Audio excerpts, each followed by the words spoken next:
Hey there everybody, welcome back to the Hoplite channel. It's episode 1 of season 3. Yeah, we had a hiatus there for Christmas and New Year's and all that jazz, but we're back. And you may have noticed we've changed location in the studio. We're exactly 15 feet from the other place in my living room where we normally shoot. So you might have noticed that.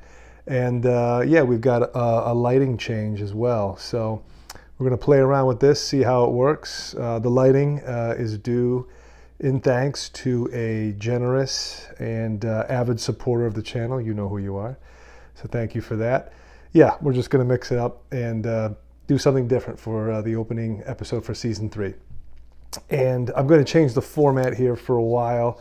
I'm going to get away from the book reviews, despite I know how everybody loves that. They love to sit there for 48 minutes to hear me gab on about a book that was written 350, 400 years ago.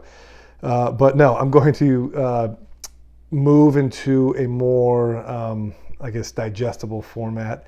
I'm going to try to keep the videos 10 minutes or less for the time being. And we're just going to talk about things that are on my mind. And hopefully you find it interesting and worthwhile. And I'm just going to call this series Philosophy 101. Philosophy 101 is just me speaking freely, whether it be about Stoicism or even Christianity or Zen Buddhism or Aristotelian logic, whatever. We're just going to talk philosophy, and I hope you enjoy. And for this topic, I decided why not discuss the ultimate topic of philosophy, reality.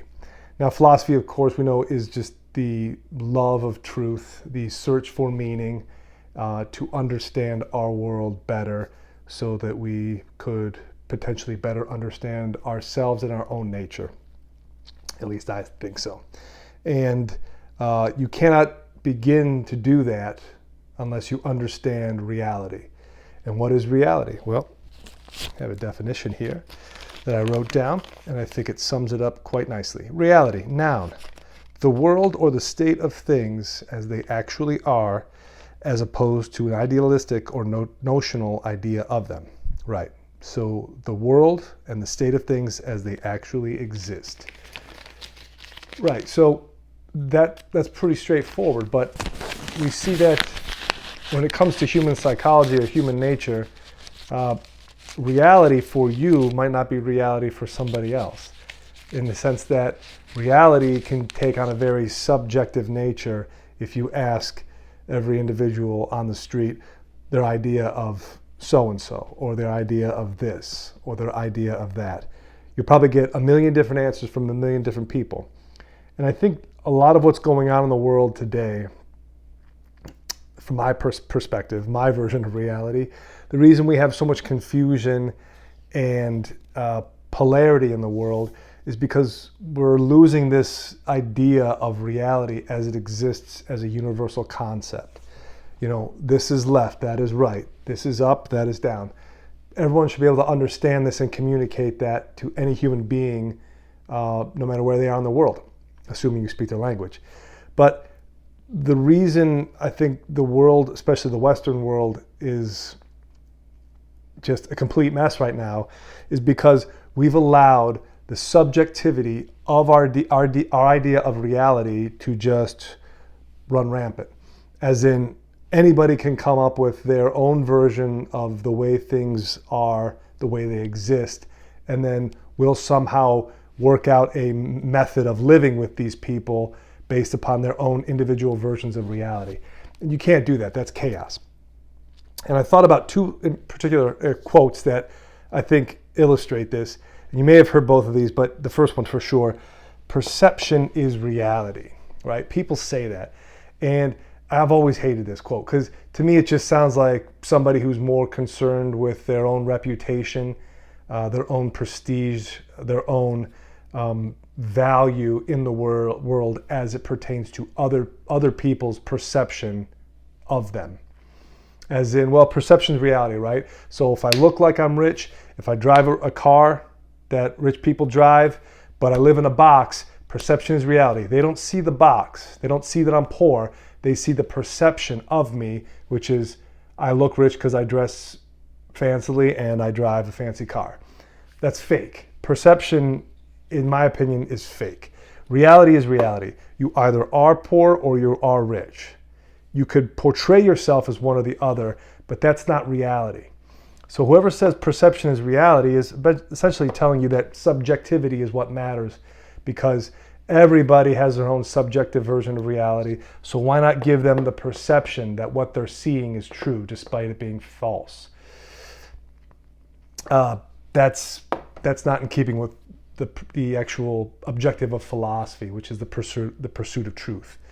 So, and I thought about a second quote, which I actually saw about 3 or 4 days ago, and it kind of struck me, and I read it, and I was like, yeah, that's actually very true. And I just never thought about it, but it is 100% true.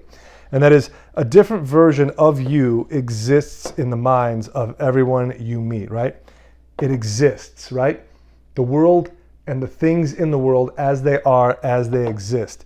In the minds of everyone you meet, the reality of you exists differently in each person you meet, right? So say you're walking down the street and a little old lady sees you and you smile and say hi and you wave. And she has this version of you in her head. Well, that's a nice young man. I wish him well.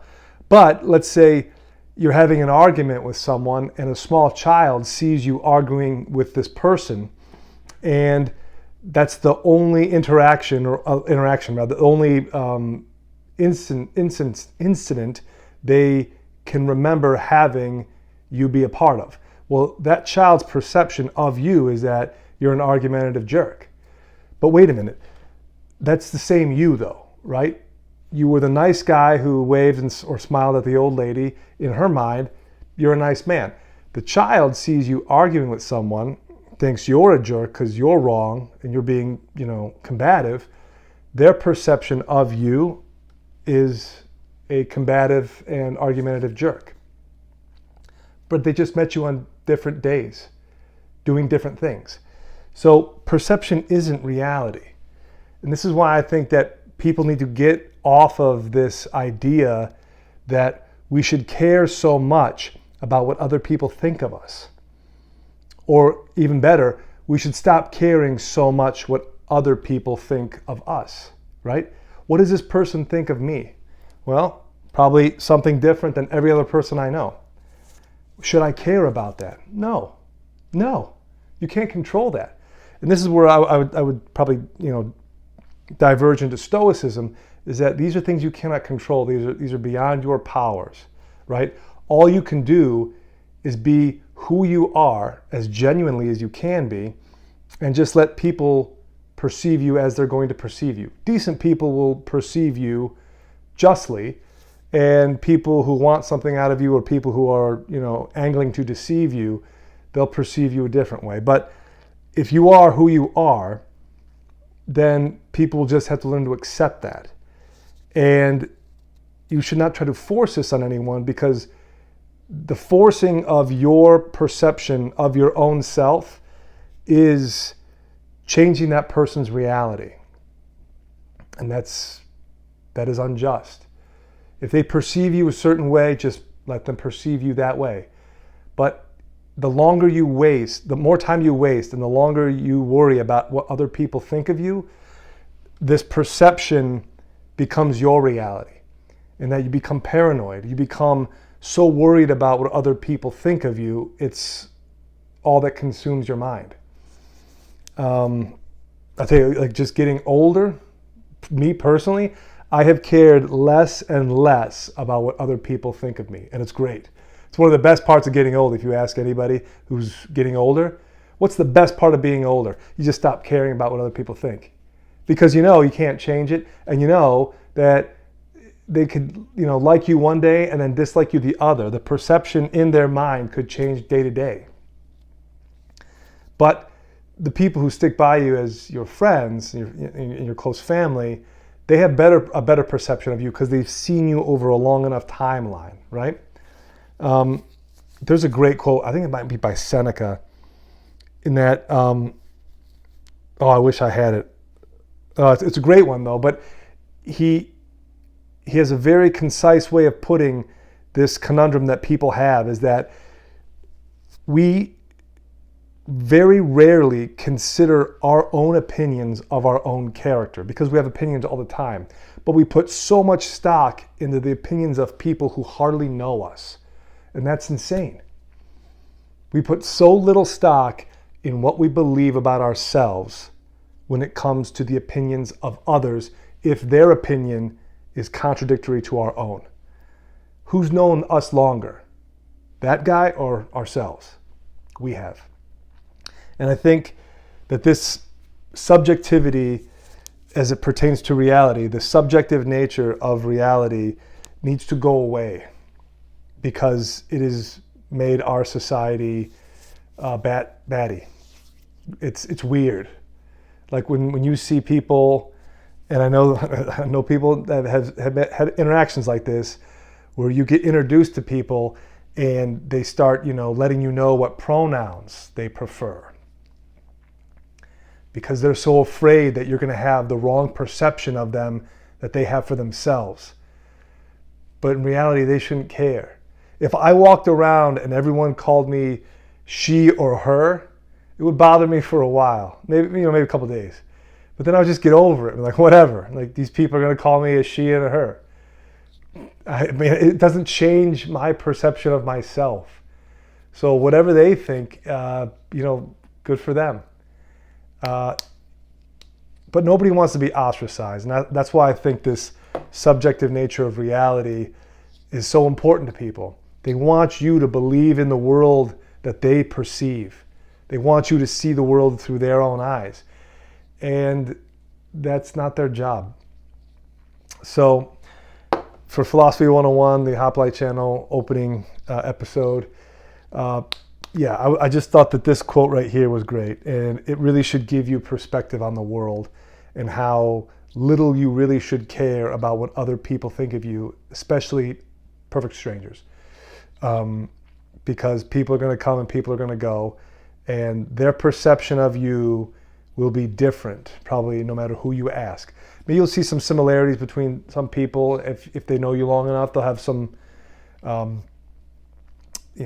common opinion, but no one's opinion is going to be exactly the same. So with that, I would just say it's a new year, so work on a new you for you and not anybody else. Don't try to force your reality on other people, and don't assume that they're going to accept yours simply because it seems right to you. And also, don't let other people force their reality on you either. We need objectivity back to reality. Left is going to be left, right needs to be right, up needs to be up, and down needs to be down. And we need that universal language of reality back again if civilization is going to save itself. Because I think this is the root problem of so much that's going on in the world that's just crazy.